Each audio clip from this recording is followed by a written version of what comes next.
Jeff Baker. Morning, Dave. Morning, Jeff.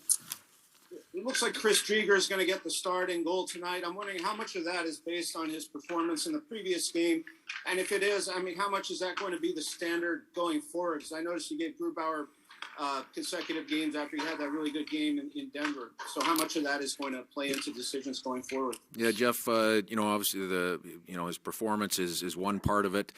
A little bit of thought process around the team we're playing as well. And then, it's a real busy stretch here, so we will need both guys. But I feel like coming off the performance the other night in St. Louis, that Chris was solid, and this can give him an opportunity tonight to build some momentum for his game and for our team. But now that Drieger is healthy, and he has been for a while for the first time all season, how much more comfortable are you actually going with a mindset of, okay, if you play well, you earn your next performance versus what you were doing earlier? Yeah, no, I'm not going to get fully into that mode. Like Gruby is, Gruby's our guy. I've said that he's our number one guy. But Chris has carried a load, in this league before, and he's a very competitive guy. And if he can gain some momentum and feel good about his game and give us good performances, that will be a huge boost to our goaltending tandem. Jen? It's always good to be at home, but what is the value in having a home stretch that has 6 games and maybe allows you guys to settle in a different way? Yeah, this is one of our longer stretches at home of the year. We're coming off of a 3-game trip where arguably playing in 3 of the would have proven to be 3 of the toughest buildings in the league this year. Feel like our competitiveness and our game was good in all probably 8 of the 9 periods. Really, the first period against Dallas was the one period where we feel like performance-wise we left a little bit on the table. We battled hard in those games. We played hard, but we came away with no points. So we have to come home here and we have to turn those results around, Jen. Scott Malone. Dave, you mentioned that you like to compete in the battle you saw from your team on that trip. What else specifically do you as a team look at from those 3 games that you can hope to build off of tonight and these next few games? Well, there's I look at a lot of good, like I said, in the 3 buildings. We were able to build a lead in Colorado. Disappointing not to be able to close that game out. The next night in Dallas, we dug a hole, but we were able to push back and respond, and play well in the second and third, and really gave ourselves an opportunity, to get ourselves back into that game. Again, the results are, it's about the results, and we didn't get them. And really similarly in St. Louis. I felt like we ran out of gas a little bit.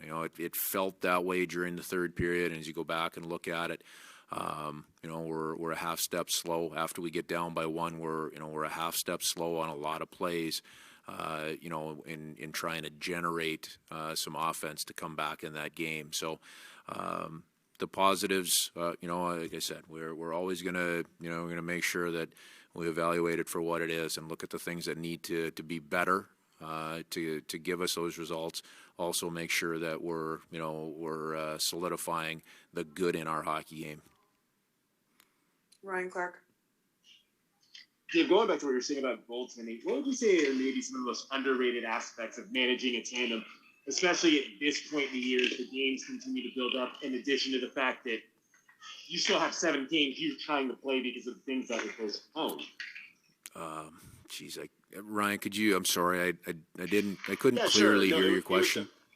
I was going to ask. Sorry about that. No, what I was asking is, what would you say is kind of the most underrated aspects of managing a tandem, especially at this point in the year, in addition to the fact that you all still have 7 games left that you have to make up for with all the ones that were postponed because of COVID? Yeah, from here, there's not many. There's not much downtime, right? Well, there'll be a short break around the All-Star break, and then as you go through the following months, I believe we have a couple of breaks of 3 days in there, but a lot of those, one of them is going to be filled by travel. So bottom line is there's not a lot of downtime, there's not a lot of rest, there's not a lot of practice. So two guys going well in the tandem is going to be very, very important. We said all the way along, we feel like that can be a real strength for our hockey team. To this point in time, the tandem hasn't been at the level that we all know it can be. So we're going to work hard, with the idea of, not necessarily a split or a pure tandem, but these guys working together to be a real strength of our hockey team and a real backbone of our team. Darren Brown. Good morning, Dave. Curious, I noticed that the lines were pretty shuffled up, at least a little bit, and the deep pairs as well. Wondering what you like from these new combinations and what you're trying to get out of them. Yeah, it's really tweaks, and I won't get into too much into the combinations and things like that here on game day. But at the end of the day, like I said, we liked a lot of things in our game. But at the end of the day, there's areas what we want, that we want to and have to be better in. And at the end of the day,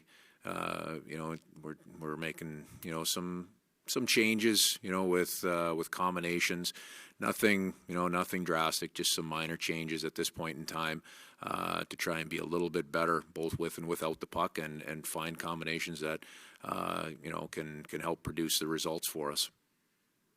Let's finish up here with Scott Malone. Dave, you're once again facing a team that defensively doesn't give up a whole ton of chances on a nightly basis. Saw it in Dallas, saw it in St. Louis. You're going to see it again tonight.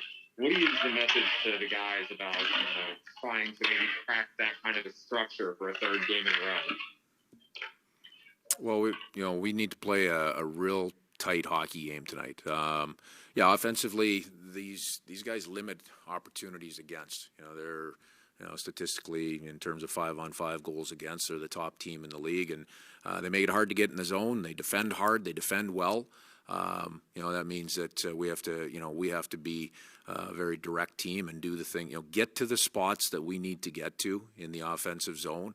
We're going to have to work for our possession and our offensive zone time tonight, and we're going to have to work for our opportunities on the inside. And we know how we want to go about doing that. We have to go out and we have to execute it, and we have to work very hard to do that tonight. The flip side of that, we've got to continue to be good defensively, and solidify that part of our game, and make sure that this is a tight, a real tight two-way hockey game for our team tonight. Alrighty, all set. Thanks so much, Coach. Thank you.